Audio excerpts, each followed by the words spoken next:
A country can be standing on water and still watch its villages go thirsty. That is the hidden paradox of Burkina Faso. For decades, the Sahel was shown to the world as cracked earth, hunger, drought, and dependence. But if the underground water reports are accurate, the most shocking question is no longer whether water exists. It is who can reach it. Under Ibrahim Traoré, water is being framed as self-reliance. Boreholes, dams, reservoirs, and local water systems are now part of a bigger promise. But water under the ground is not sovereignty. Sovereignty begins only when ordinary people can use it, maintain it, and measure who controls the pump. So is this freedom or another gate? Burkina Faso is not only talking about water as a basic service anymore. Water is becoming strategic infrastructure. It is being framed as drinking water, farming water, livestock water, reservoir water, borehole water, and national self-reliance. That matters because water touches every layer of daily life at once. A road can move goods. A clinic can treat people. A farm can grow food. But without water, each of those systems becomes weaker. This is why the new water conversation around Ibrahim Traoré is so powerful. It speaks to survival. It speaks to production. It speaks to whether villages can stay alive during dry months. And it speaks to whether Burkina Faso can reduce dependence by producing more at home. But this is also where we have to separate the promise from the proof. The promise is simple. More boreholes, more repaired dams, more reservoirs, more local water systems, more farming potential, more control over the future. But the proof is not the announcement. The proof is not the first day a drought hits water. The proof is not a video of people celebrating around a new water point. The proof begins later. Does that water point still work after 3 months? Does it still work after 6 months? Does the pump break? Who repairs it? How long does repair take? Who pays for maintenance? Is the water tested? Is it safe to drink? Is it used only for households or also for animals, gardens, and irrigation? And when water becomes limited, who decides priority? These are the questions that turn a water story into a system story. Because a borehole is not the same thing as water security. A reservoir is not the same thing as irrigation. A dam is not the same thing as food sovereignty. The visible object is only the beginning. The real story is whether the object keeps serving people after the camera leaves. This is where many development projects fail quietly. A borehole can be drilled, celebrated, and then forgotten. A pump can work for a few weeks, then break. A village can return to walking long distances. A committee can exist on paper, but not manage repairs. A local elite can control access. A farmer can live near water and still be unable to use it at the right time. That is why the first serious test is functionality. How many water points are working right now? How many villages are served? How far do women and children walk compared with before? How many pumps are repaired within days, not months? How many boreholes are tested for water quality? How many dams actually deliver water to fields? How many hectares receive usable irrigation? How many livestock communities gain reliable access? And how much of this data can ordinary citizens see? This is the difference between a water campaign and a water system. A campaign can create excitement. A system creates reliability. A campaign can produce images. A system produces trust. So when people say water could change Burkina Faso, the better question is this: what part of the water chain is actually being built? Mapping, drilling, testing, pumping, storage, distribution, maintenance, local rules, public reporting, and long-term monitoring. If those pieces connect, water becomes more than survival. It becomes production. It becomes public confidence. It becomes a foundation for agriculture, health, livestock, and local work. But if those pieces do not connect, then water can exist underground while villages remain dependent on broken systems above it. That is the paradox. And that is why the next layer matters. Aquifers are not automatic freedom. The most dangerous misunderstanding about groundwater is the idea that finding it is the same as controlling it. It is not. An aquifer is not a miracle under the soil. It is a hidden reserve. It is more like a bank account beneath the ground. If a country withdraws from it, carefully monitors the balance, protects the source, and uses it for the right priorities that water can support: villages, farms, livestock, clinics, and local production for years. But if it withdraws too fast, drills without discipline, ignores quality, or lets powerful users take more than everyone else, the same water can become another crisis waiting underground. This is why Burkina Faso's water question is bigger than drilling. The borehole is visible. The water system is hidden. Before a family drinks from a pump, a chain has to work. Someone has to map the underground water. Someone has to choose the drilling site. Someone has to test the water. Someone has to install the pump. Someone has to supply energy. Someone has to protect the equipment. Someone has to collect repair money without turning water into a punishment for the poor. Someone has to keep records. Someone has to monitor whether the water table is falling. And someone has to answer when the system fails. That is the part cameras rarely show. A new borehole can look like victory on day one, but day one is the easiest day. The real test is day 100. The real test is the first dry season. The real test is the first broken pump, the first dispute over access, the first moment when a farmer wants irrigation and a village needs drinking water. That is when water stops being a symbol. It becomes governance. And governance is where many projects either become public power or private control. Think about the pump itself. It looks simple, but the pump is a gate. If it works, water moves. If it breaks, the village waits. If spare parts are nearby, life continues. If spare parts depend on a distant office, the village can lose weeks. If the committee is honest, fees become maintenance. If the committee is captured, fees become another burden. If women are represented, the system may reflect the people who carry water every day. If they are excluded, the system may serve the loudest men in the room, while the heaviest burden remains invisible. This is why the hidden system matters more than the announcement. Burkina Faso can drill more boreholes. It can repair dams. It can create reservoirs. It can build local committees. But each one has to answer the same question: who is responsible after the ribbon-cutting moment ends? Because water infrastructure does not fail only from drought. It fails from weak maintenance. It fails from unclear rules. It fails from missing data. It fails when nobody knows who owns the problem. And it fails when political visibility matters more than daily reliability. That is the difference between water as an image and water as sovereignty. Water as an image appears on screen. Water as sovereignty survives in the village. It keeps working when officials leave. It is repaired before families lose hope. It is measured before the aquifer is damaged. It is governed before conflict begins. So the hidden system is not just underground.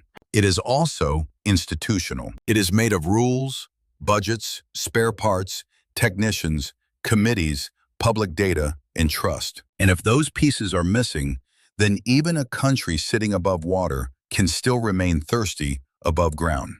That leads to the hardest question in this entire story. When water is limited, who gets it first? This is the allocation question. It is the question most speeches avoid. When water is limited, who gets it first? At first, that sounds simple. People need drinking water. Farmers need irrigation. Herders need water for animals. Clinics need clean water. Schools need water. Markets need water. Small gardens need water. And if factories or larger farms appear later, they will need water too. But in a dry region, every use creates a choice.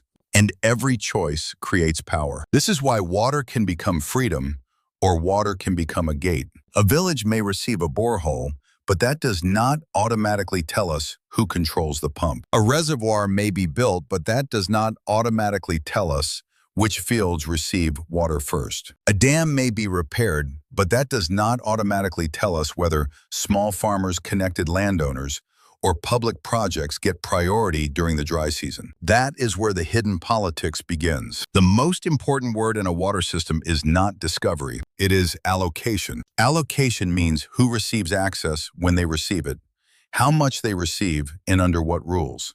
If the rules are public, water can reduce conflict. If the rules are hidden, water can create new conflict. If the poorest households know the price, the schedule, the repair process, and the complaint system, then water becomes a public service. But if access depends on personal relationships, local influence, party loyalty, military connection, or the favor of a committee, then the borehole may exist, but trust disappears. This is the danger. A water project can look equal from far away. One pump, one village, one celebration. But up close, inequality can hide in the details. Who has the key? Who controls the queue? Who decides the fee? Who receives irrigation time? Who gets water during shortage? Who gets excluded because they are too poor, too far away, too quiet, or not connected to the right people? These questions matter because water is not only a resource. Water is time. For a mother, water can mean whether her child goes to school or spends hours walking. For a farmer, water can mean whether a crop survives the last dry weeks before harvest. For a herder, water can mean whether animals stay healthy or move into another community's land. For a clinic, water can mean whether basic hygiene is possible. For a young worker, water can mean whether dry season agriculture creates jobs close to home. So when Burkina Faso talks about water self-reliance, the human test is not national pride alone. The human test is whether the weakest person in the village gains more control over the day. That is why representation matters. If women carry much of the water burden, they need a voice in the water committee. If small farmers depend on irrigation timing, they need clear schedules. If herders share local water points, they need rules that prevent tension. If technicians repair pumps, they need tools, spare parts, and payment systems that do not collapse after the first breakdown. This is not romantic. It is administrative. But administration is where sovereignty becomes real. A country does not become independent because water exists underground. A country becomes more independent when citizens know the rules above ground. And that is why allocation may decide the future of Traore's water push more than any single drilling success. Because a water project fails when the water reaches power before it reaches people. To understand why this matters, we have to talk about Thomas Sankara, but not in the usual way. Sankara is often remembered as a revolutionary symbol, a leader who connected independence with food, water, land, dignity, and production. But the deeper lesson is not only that bold projects can begin quickly, the deeper lesson is that a project is not truly sovereign if it cannot survive the leader who launches it. That is the unfinished water question. Can a system continue when the speech is over? Can a village maintain the pump when the cameras leave? Can farmers keep using water when budgets become tight? Can local committees function when political attention moves somewhere else? Can public rules survive pressure from local elites? This is where history becomes a warning. A leader can start a project. A state has to institutionalize it. A community has to live with it. And a country has to protect it from collapse, capture, and neglect. That is why Burkina Faso's water push cannot be judged only by ambition. Ambition matters. Symbolism matters. National pride matters. But water sovereignty is not built from emotion alone. It is built from routines, daily maintenance, monthly records, transparent fees, repair teams, spare parts, water testing, conflict rules, budget discipline, and public trust. This is the part that separates a movement from a system. A movement can inspire people. A system can serve people. A movement can begin with one leader. A system must outlive that leader. So when Traore speaks about self-reliance, the question is not only whether the message is powerful, the question is whether the institutions are strong enough to carry the message after the moment passes. Because if water access depends only on political momentum, then it remains fragile. If it depends only on loyalty to a leader, then it remains vulnerable. If it depends only on announcements, then it can fade. But if it becomes a public system with clear rules, trained technicians, local accountability,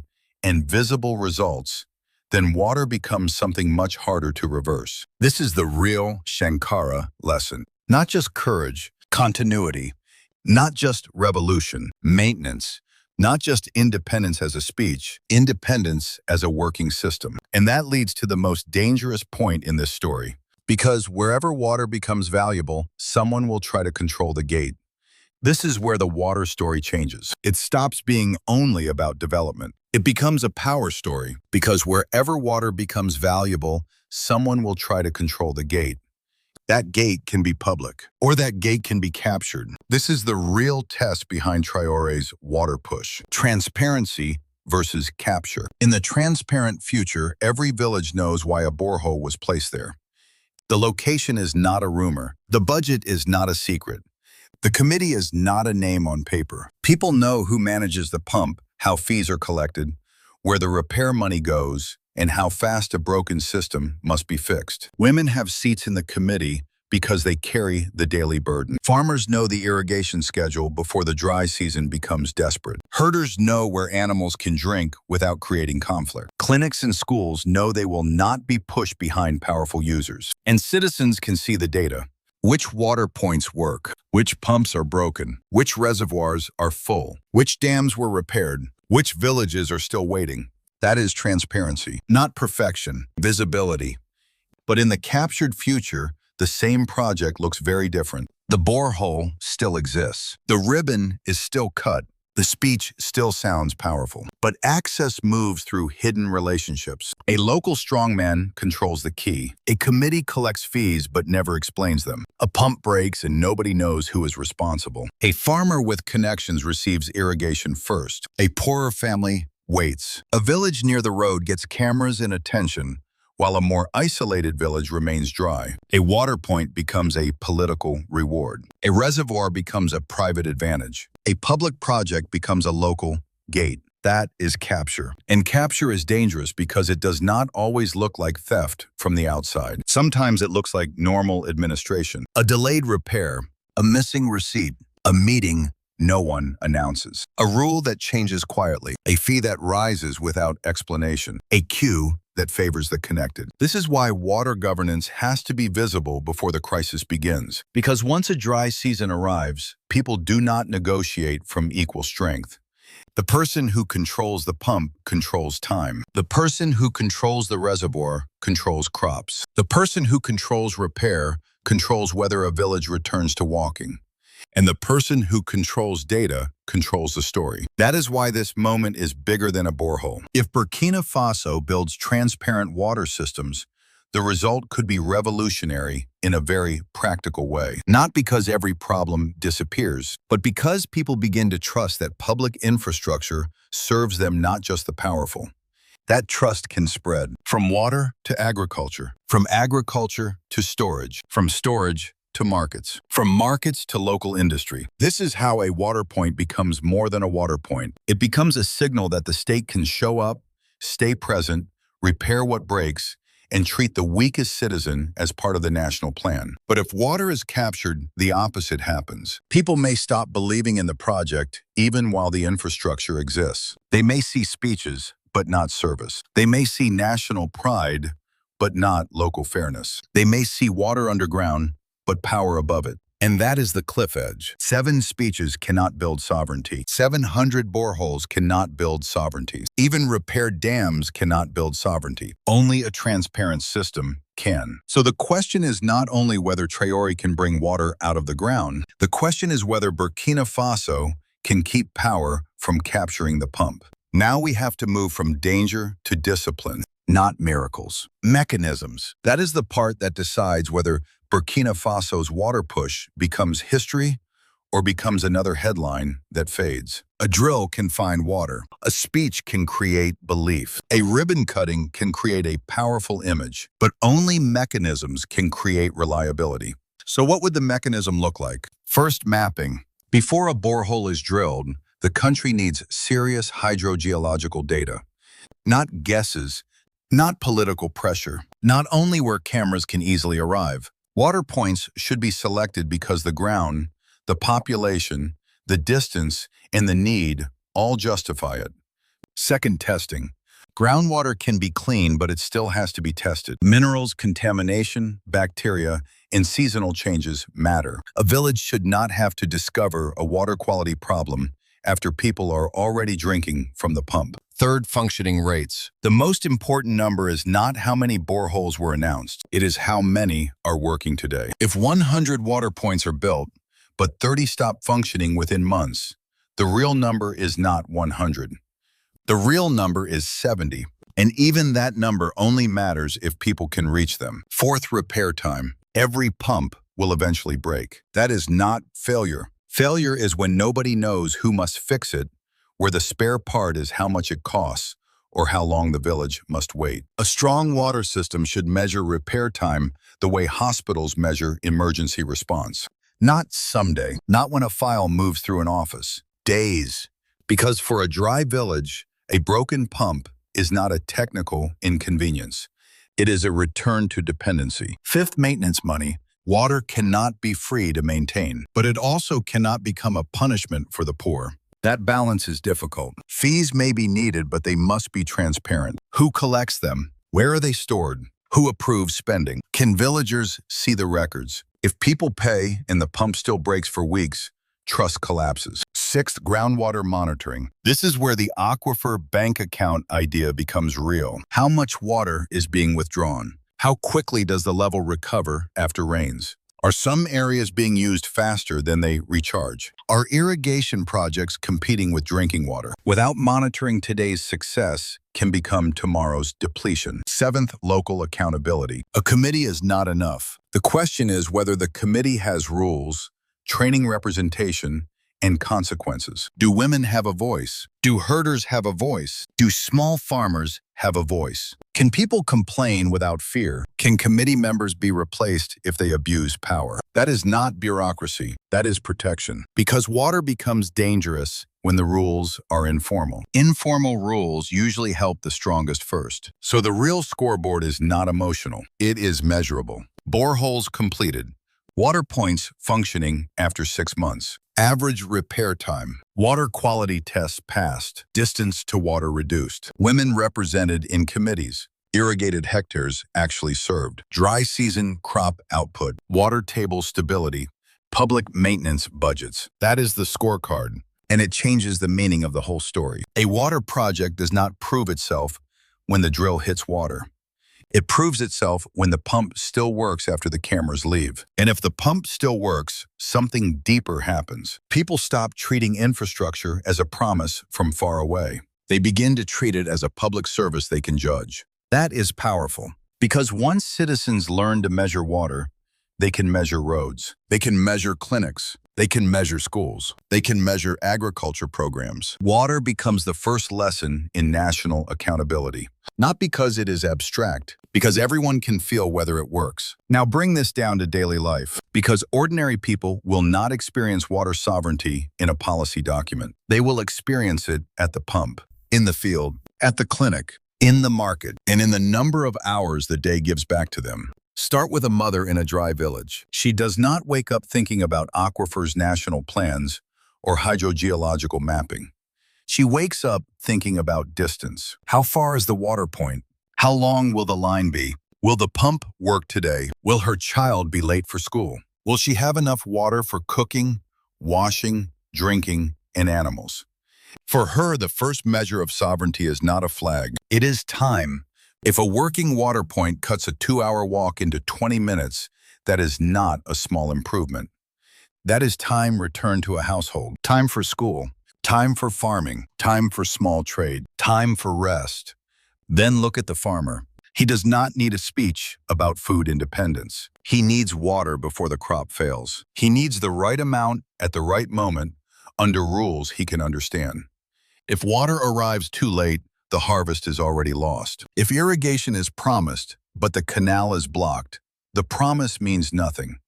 If a pump works only when fuel is available, then the farm is still living under uncertainty. But if water becomes reliable, the farmer can plan. He can plant outside the short rainy season. He can grow vegetables. He can protect seedlings. He can sell when supply is lower and prices are stronger. That is when water stops being only survival. It becomes income. Now look at the herder. In the Sahel, water is not only about crops.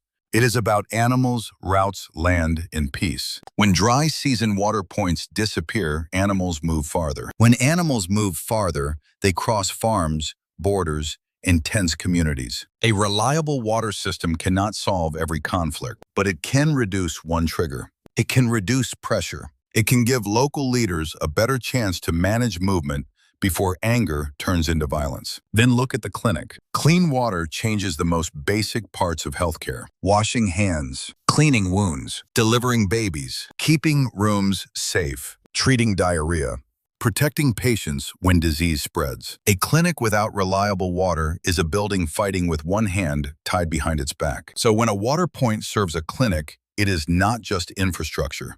It is public health.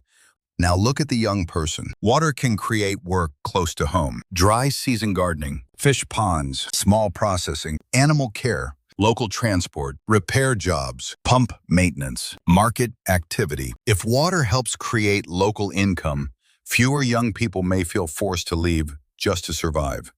This is the deeper development chain. Water gives time. Time gives production. Production gives income. Income gives stability. Stability gives people a reason to invest in where they live. But this only happens if the system keeps working. If pumps fail, the chain breaks. If access is captured, the chain breaks. If maintenance money disappears, the chain breaks. If water quality is ignored, the chain breaks. If the poorest villages are left behind, the chain breaks. That is why ordinary life is the final scoreboard. Not speeches, not ceremonies, not dramatic announcements. Daily life, how far people walk, how often pumps work, how much food farmers produce, how many clinics have water, how quickly repairs happen, how many conflicts are prevented, how many young people find local work, how much trust grows because the state did something practical and kept doing it. Ordinary people will not feel sovereignty underground. They will feel it at the pump, in the field, in the clinic, in the market, and in the price of food. And if they cannot feel it there, then the water may be real, but the sovereignty is still unfinished. So the ending has to be honest. Burkina Faso's water question is not a simple story of victory. It is not a simple story of failure either. It is a test. And that test has 3 layers. The first layer is access. Can ordinary families reach safe water without losing hours of the day? Can clinics, schools, farmers, and herders depend on water when the dry season becomes brutal? Can the weakest villages be included, not only the easiest villages to film? Because if access does not change, then the underground reserve remains a national fact, but not a daily freedom. The second layer is production. Water must do more than keep people alive. It must help people produce. That means gardens, crops, livestock, fish ponds, local markets, processing, and dry season work. It means water has to connect with seeds, tools, roads, storage, training, and fair market access. Because water alone does not create food sovereignty. Water creates the possibility. The system decides whether that possibility becomes food income and stability. The third layer is public trust. This may be the most important layer of all. If a village sees a pump installed, then sees it maintained, repaired, tested, and governed fairly, something changes. People begin to believe that public infrastructure can work. They begin to believe that the state can arrive and remain. They begin to believe that national projects are not only speeches from a capital city, but services that touch ordinary life. That trust is powerful, but trust is fragile. One broken pump ignored for months can damage it. One hidden fee can damage it. One captured committee can damage it. One community left behind while another receives attention can damage it. That is why Traore's water push, if it succeeds, could shock the world in a different way than people expect. Not because Burkina Faso found water, not because a leader made a speech, not because a plan sounded ambitious, but because a poor, landlocked, pressured country might prove that sovereignty can be built through practical systems. A working pump, a repaired dam, a public rule, a visible budget, a trained technician, a farmer who can plant again, a mother who walks less, a clinic that has clean water, a young person who finds work at home. That is the kind of sovereignty people can measure. But if the system fails, the lesson will be just as serious. It will show that natural resources are not enough. Hidden water is not enough. Political will is not enough. Even national pride is not enough. The real question is whether power can be organized so that water reaches people before it becomes captured by gatekeepers. So here is the final question. Will Burkina Faso turn hidden water into a public system that gives villages, farmers, families, and workers more control over their future? Or will water become another gate where the resource exists, but power decides who can touch it? Comment your country below. In your area, what would change life the most?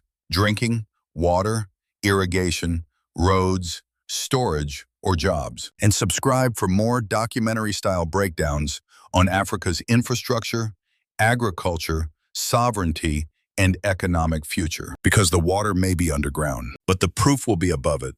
Disclaimer, this video is fictional storytelling created for education, commentary, and entertainment.